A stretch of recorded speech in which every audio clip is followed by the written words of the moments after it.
Flick off with Sanctuary of Reality in my comic review series. Time now for Cerebus issue 209, the 9th chapter of Guys.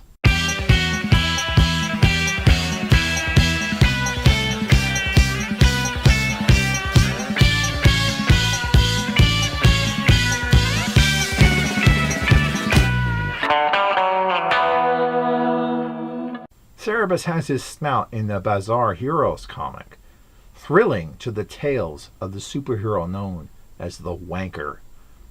Bear wants to finish the game of 5-Bar Gate, but is ignored by Cerebus until he finishes reading, immediately wanting his friend to also partake in reading the book.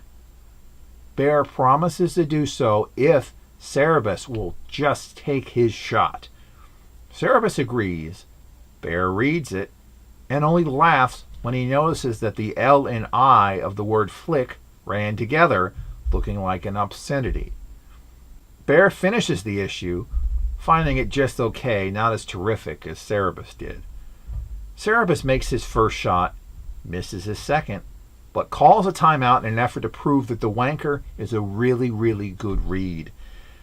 He shows it to Harrison, Prince Mick, and Marty in the bar, and they proceed to ridicule the book while having a laugh at everything about it. Angered, Cerebus storms out and rips up his Bazaar Heroes paper hat.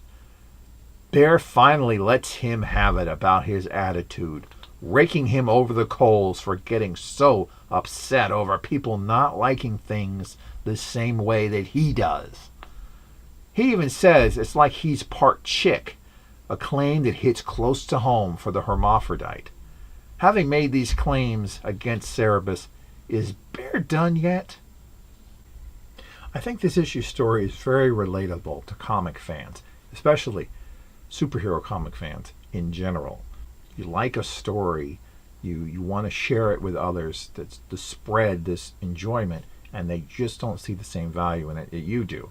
I had this a lot growing up. Happened to me often, especially with trying to show my parents or my siblings comics and finding them to be completely disinterested and dismissive of it just entirely. So it always ended in heartbreak.